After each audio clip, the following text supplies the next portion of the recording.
everybody. My name is Gerben de Vries and welcome to Conscious Yes, where we talk about spirituality, the inner world, whatever it means for you to be alive, your relationship to your ego, to yourself, to your environment, to nature, all these things. So I'd like to talk a little bit about learning and what learning is and what it means to learn itself, where it's not just the filling of a jar with beans, but is there another kind of learning where it doesn't take you for a loop, where it's just not the gathering of information, especially spiritual information, because there's so much spiritual knowledge out there, spiritual philosophies and different ways, different paths that one can follow. And so learning itself has become very important, because when we get into this loop of just filling ourselves with information, with concepts, with ideas, we're basically treading water, thinking that we're getting somewhere. And this is, of course, in spirituality especially, a very common, let's say, trap, where we think that we're getting somewhere, where there's all these ideas and we have the different gurus and enlightened masters out there that we think we have to imitate in a way. And all knowledge, epistemology, knowledge itself, the truth of knowledge, it's a form of imitation. We take on knowledge from other people, we take on all sorts of ideas, mannerisms, everything like that, which is okay to a certain degree. And when we talk about spirituality, we have to understand the limits of knowledge, the limits of language. And that language, it points to something. And so when we point towards the moon, we don't look at the finger, right? We look at the moon itself. And this is very important also, that when I speak and when you listen to what I have to say, that you look at what the words point towards and not the words itself. And that you see for yourself that the words are a mirror for yourself to see what's going on. How do you learn? How do you take up information? How do you, when you go through life, how do you assimilate? How do you learn from your life? Learn from your life's lessons, which has a lot to do with vulnerability. To be vulnerable to life itself. Because life is a big lesson. There's so much to learn everywhere around us. Any relationship we have with anything, with a tree, with different people, with animals, with everything that we have a relationship to, there's something to learn about ourselves. When we get sad about what somebody does, our attachments, it teaches us a lot about our attachments and our ideas, how we cling to things. And if you pay attention to that, if you have interest into that side of, which is a form of self-reflection, that is not the extreme of where everything only revolves around ourselves. See, even things, something like self-reflection has to eventually mature. Where it's not that what anything happens and we only mirror it back towards ourselves, if that makes sense, where we're constantly so concerned with ourselves, which is a real trap of self-reflection. We get so self-concerned, like, oh, how does it apply to me? That's a huge, big spiritual trap.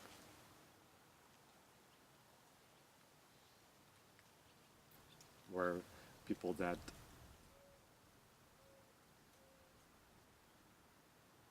are into that whole idea about the secret of the law of attraction.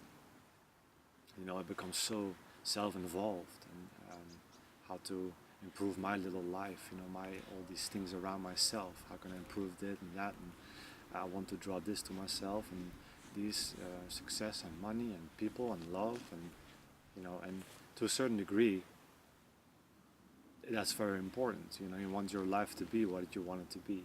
And when we cross that line, when it becomes an extreme again, we get into this realm of self-obsession, and self-reflection it all has to be in balance. Do you see? And self-reflection has to mature. It has to, in a way, drop away at a certain point, which it will do by itself if you understand yourself, your learning, your self-reflection.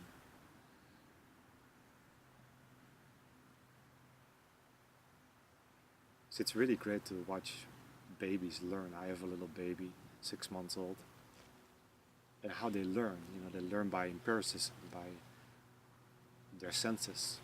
They're constantly, the brain is making more links. It's the synapses firing together, where they learn about their movements, about how things work, about gravity, about their arms reaching for somebody and touching something, and how it feels. And it's this the empiricism, the building up of knowledge on their senses, which is very visceral. It's very much in the body, right?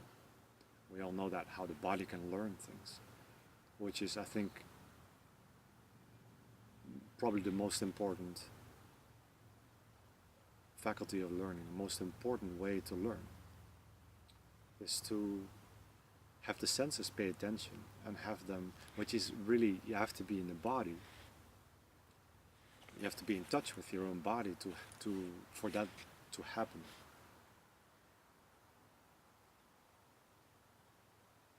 And as a baby, you don't have all these defenses, you don't have all these guards up towards life. As a baby, you haven't been through all this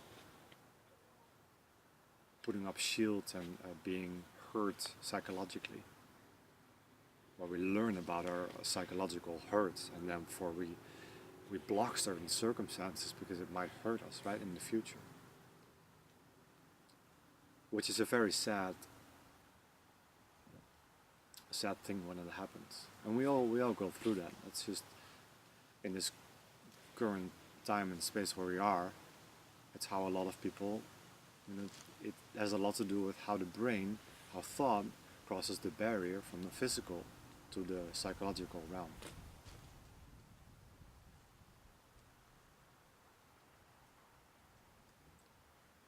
And this might get a little bit complicated, a little bit fast, but look how thought tries to cross the boundary where it's very useful in the physical realm for us to communicate, to build things, to build cars, to do your job, to build laptops, all these things. We build on knowledge, we learn. That's memory, building up on knowledge. We make mistakes, we learn from them. We get better and better. There's this improving through knowledge, specializing. In a way, like a pyramid. We get smarter and smarter as we specialize ourselves in certain things, in physics, in math, and we learn our limitations. We learn the limitations of language, limitations of math and physics. So this kind of learning is very useful. It has been our savior, that when we're being attacked by a mountain lion, we learn, we learn from that event. We take up our knowledge and we say, next time when we see a mountain lion, maybe we shouldn't turn around and run away, but make sure we keep eye contact, because that's what they seem to be afraid of. Then they won't approach or bounce as fast. And so we learn, and it's a beautiful development that we've gone through. Brain size exploded and made all sorts of connections of how things work, which is as a humankind on this planet, is our strong suit. How we can anticipate towards the future, which is psychological development, psychological time. So it's all, and thought, brain activity is at the base of this, right? We all sort of know this. And we're so good at it. We're so good at thinking. We're so good at making connections, at anticipating towards the future, And how useful. We know what groceries to get tomorrow. We've learned what we liked.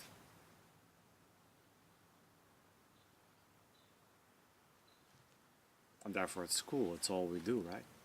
It's filling that jar with beans. Just pump some knowledge in there, and then we can later on use it in a way of a vocational training, where we can do our job the best we can. But how limited, right? How limited.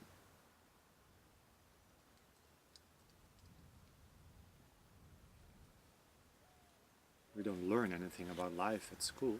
We don't learn anything about emotions, about how the interaction between human beings.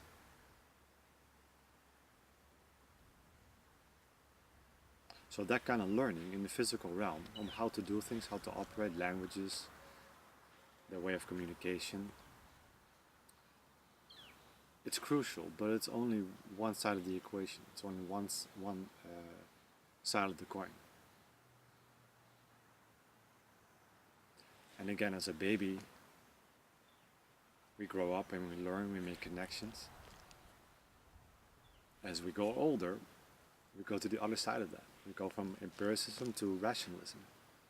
We start to rationalize. We start to learn from ideas. We start to build our network of language, from which we make concepts and we form huge bridges in our understanding of how the world works, which is a completely psychological phenomenon, right? So we go from the body towards the rationale, towards thought and brain activity. And the ego gets built, and we move from that realm of empiricism, of learning through the senses. We cross the boundary towards the psychological. It's a huge boundary, right? It's a from the psyche to the physical. That boundary is huge.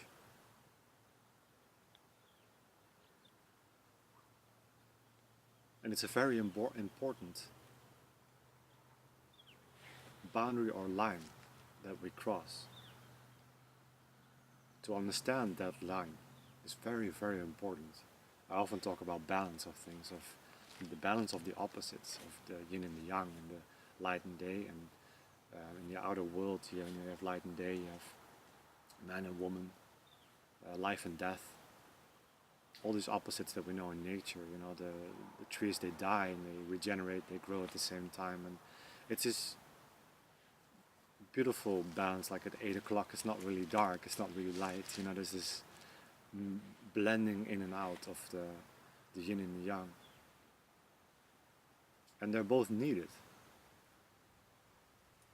Plants need darkness as well as light. They need the photosynthesis, and they also need the nighttime to assimilate it and to process it. And the same way for us. What I'm trying to point out with that is that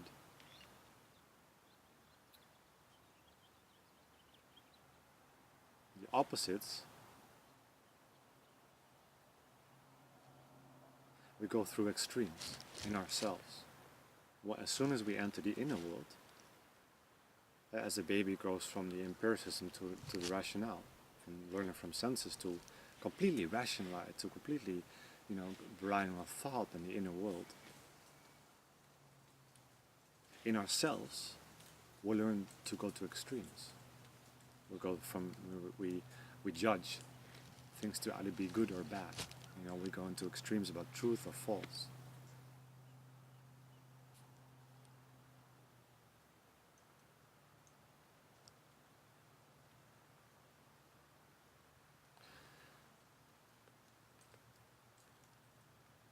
So we go from learning from the senses to learning with our minds. We're learning with our brain.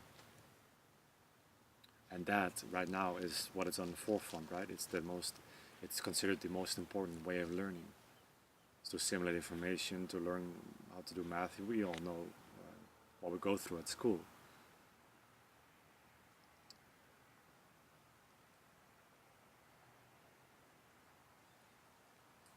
And we completely forget about the rest in many ways.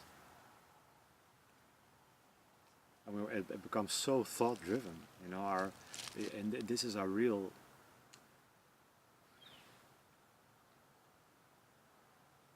It's the continuous mental processes that are going on, which are always in the future or in the past. We're always looking forward to something and looking up against something. And we learn about something and then we make mental projections about it, concepts and ideas, and we chase that. We completely conceptualize our reality from day to day. We have this inner world, the world and its double, and we only live in this inner world. We start to not. We lost contact with nature. We lost contact with our reality. We only live in this inner world, this almost virtual world that is so based on the rationale, on only this learning through that way.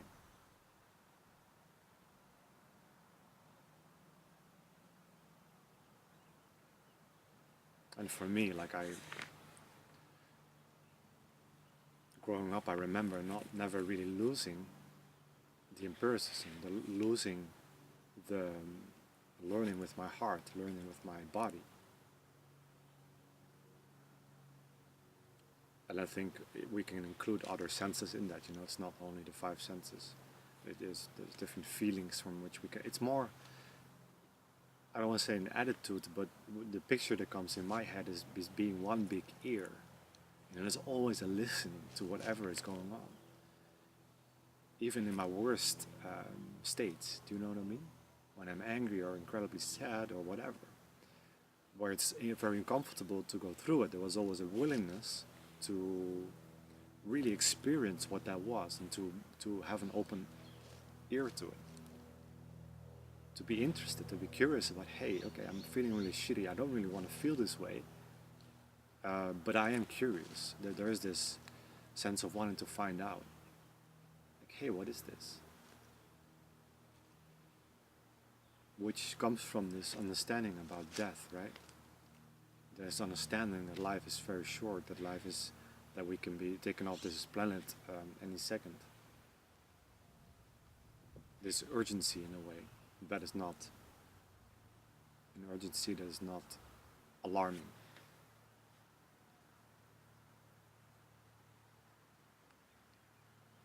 And to find the balance where those two meet, by reasoning and empiricism, just your senses, the learning of through your senses meet.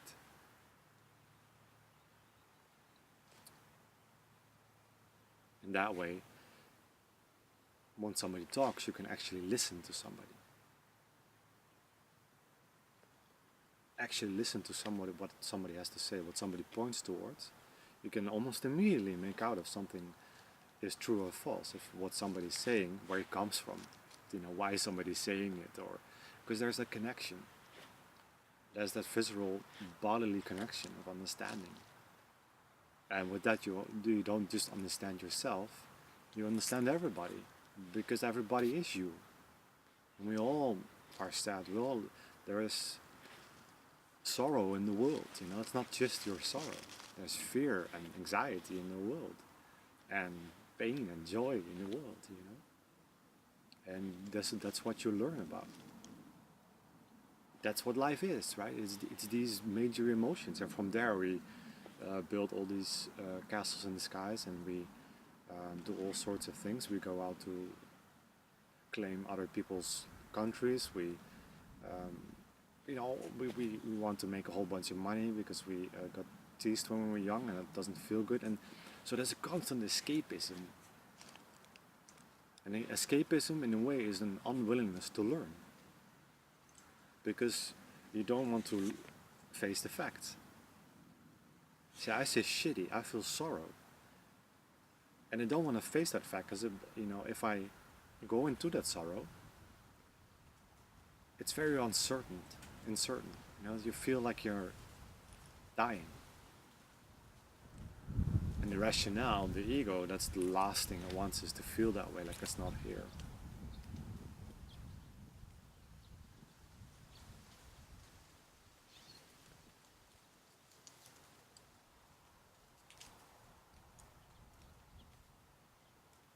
So can you be a big ear?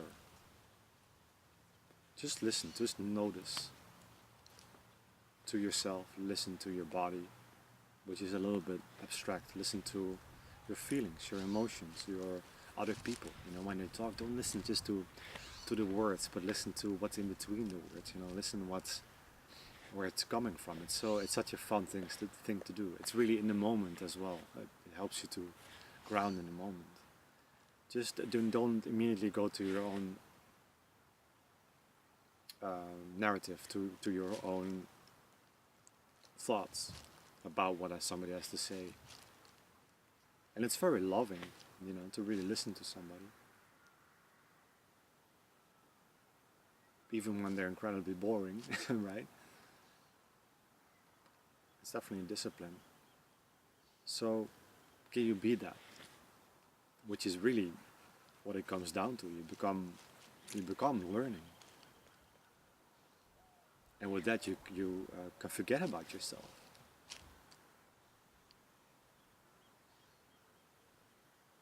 And it's not a forgetting about yourself where you forget to do your laundry, or you forget to pick up your groceries, or you become a slob that doesn't want to do anything, that's passive and apathetic.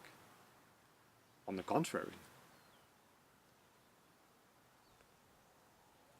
you're much more eager to go and to learn, to go out there and learn about the world and learn about yourself. So with learning comes a fearlessness. And life can be pretty loud, it can be pretty scary, it can be pretty intimidating. And there'll be that impulse to shield yourself from that, to shield yourself from your own emotions and from other people's emotions and from all the aggression and the violent vibes that are in the world. A lot of people are very violent even when they don't think they are, when they think they're very loving and kind. Because most people want something. They want to fill up that emptiness with other people, basically.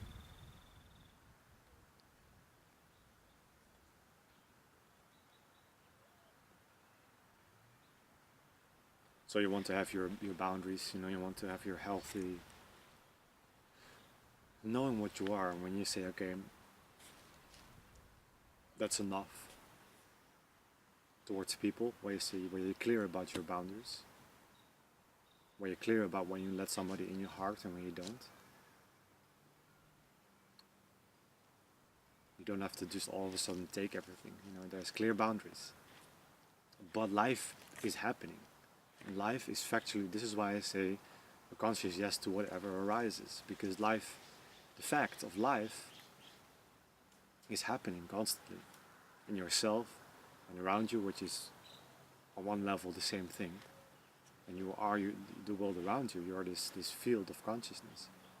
And on another level in your experience, you might feel like you're the separate human being going through life, and having to micromanage everything. So listen to yourself. Listen to everything around you, and this is where so much is to learn about yourself, about other people, about the universals in life, the universals of sorrow, of the outcome of what it means to be unhappy, to be depressed.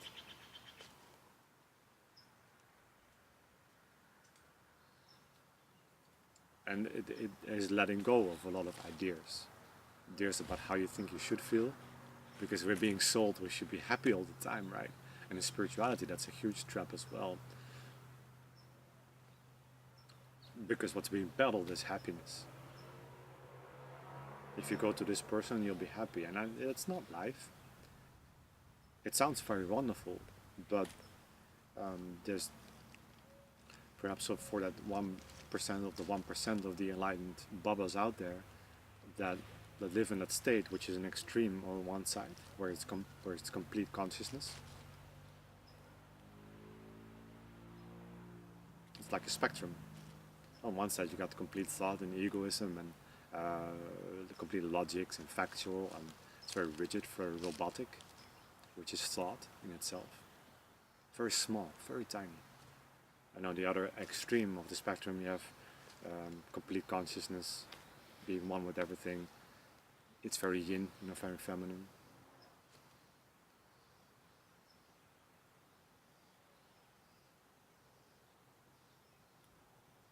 So it's fine in the balance. It's fine in the balance between extremes.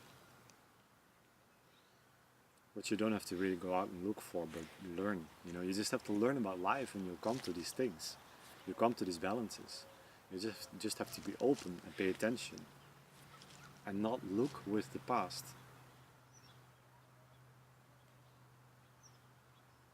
Don't look through the eyes of the past.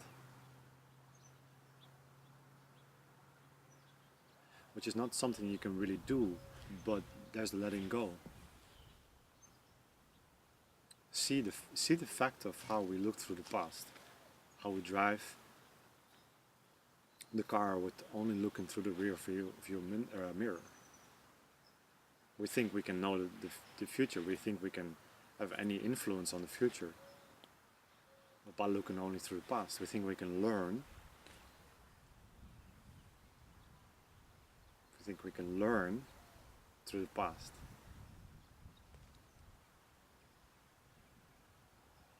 And this is how the brain, the extremity, our brain, which is very useful and it's so, it's so good, but the things it can learn about oneself as well. Do you see the problem with learning about oneself, or learning about your emotions?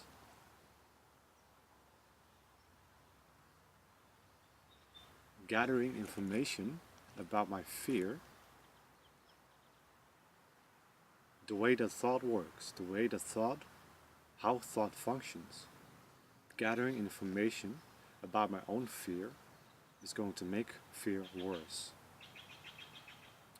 Thought is going to come in and warn me about feeling fear. Thought is going to try and protect me from feeling fear. In the same way that it does in the physical realm, where it says, don't go there, there's fire, which is very useful. Don't go there, there's bears. Because I've learned about that there's fire there, that there's something dangerous there. In the same way, thought tries to protect you from feeling hurt, feeling fear, anxiety, sorrow. It's going to do whatever it can to run away from that. It thinks it's helping you by doing that. Which is escapism. It's again that not wanting to learn. And don't beat yourself up about it, because it's just how it is. That's again what I said with self-reflection, self-criticism. You have to be very careful to not judge. It's okay. It's just how you work, and just learn about it. Look at it. Escapism is not wanting to deal with the fact. Not wanting to deal with the fact is thought. Thought saying, this is the fact, I'm going to solve it, solve the problem, turn it into something else. We're going to have some ice cream on the couch and feel better. We're going to have sex. We're going to go shopping and not having to feel this way. We're going to meet other people so that I can feel social and not have to deal with my pain right now. It's going to invent all sorts of things to not have to feel the pain. To not have to go through sorrow or fear or anxiety. Because thought has judged it to be bad. Because it doesn't feel good and it sounds so natural, but look at the implications. It's gonna postpone feeling the fear. It's always gonna be there because it's a living thing. It's you, it's alive. Fear. It's not something you can learn about. It's not something we can, through psychiatry, walk around like it's an iPhone. We could take it apart or something. It's a living thing. It's you. And you have created the fear because by being afraid of what's going to happen in the future, you've created fear. So we get afraid of fear, and it gets very... So thought is responsible for the creation of fear. Again, on the physical realm very useful. We need to be afraid of fire. You know, there needs to be a certain degree of alertness to danger. Right? You move out of the way when something. You know, there's a natural response to like if you really do your homework about what's going on in the world with the 1%, how it's taken advantage of all the rest of everybody, the monetary system, the governments. There's reason to be afraid. Much less now than before, but still, that's, you can get angry too if you look into the world, but how things are really run, what's really going on in the world. You can get pretty angry. But that's okay, that's a natural way of how we see what's okay and where our boundaries are and where the balance of things lie. We don't want to feel abused. We don't. Do you know what I mean? So, thought, having created this issue, where in the physical realm it's very natural, necessary, in the psychological realm it says, run away from feeling scared, from feeling fear or anxiety, because it doesn't feel good. And when I label it to be bad, we shouldn't go there because it feels like we're losing. There's no, do you know that feeling? It feels like real death. When we actually sit in sorrow, it feels like real death because we're not there for a moment. And the ego does not want that, with the idea of that we have about ourselves, this identification with me, with I. The identification with the body, with the sense of I. And I thoughts, wherever it pertains to oneself. Fear. Me, fear. What's going to happen to me? Psychological fear. The fear of being rejected. The fear of not having a job tomorrow.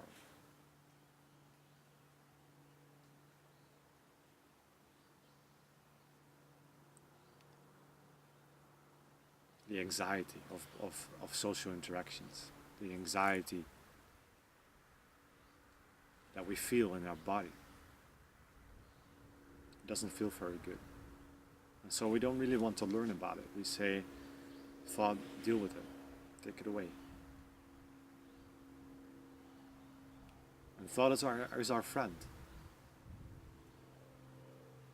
Not in the way it functions. Thought wants to be our friend. It wants to help. It says, okay, I'll take care of it. It really wants to help. It's like a loyal dog. Except when a dog wants to lead, it's not. It gets very neurotic.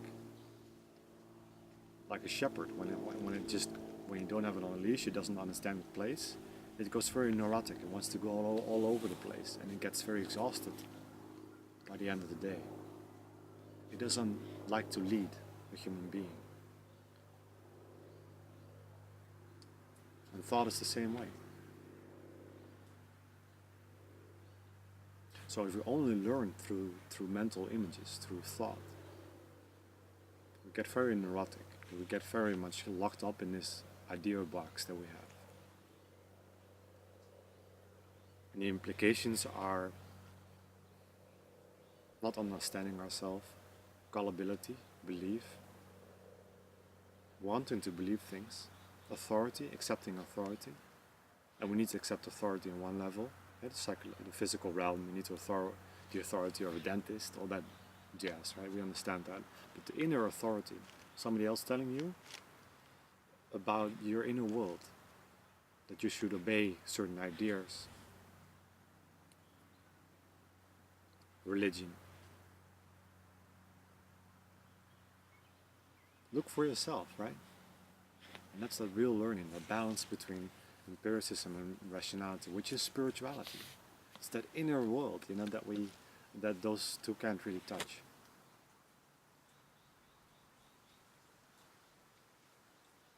The limits in logics, the limits in ideas. So that's a little bit about learning. And I hope that when you watch this video, that you can listen to what's behind the words, not just the words themselves. And that's the real learning, right? Where you can scan in yourself, where you can listen with thoughts silent, where you can listen and not have your internal dialogue go on and on and on about maybe what I say is false or good. Does it matter? You know, what do you have to lose? Can you just listen to it and not have to judge it to be either good or bad, but just look for yourself. What's going on inside yourself? How do you learn? And perhaps what I'm saying is completely wrong for you. You know, it doesn't matter. You looked for yourself, and you've learned about yourself. And so words become completely nonsensical.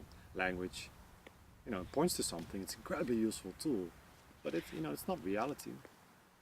It points towards something. It's that reality inside of us that we have to get more acquainted to, which is the beauty, the nature, the immensity of life. Hope this has been helpful to you, and let me know if you have any questions about this. I can go into more depth about if something is unclear. But thank you very much for your time, and I hope you have a good day. Bye.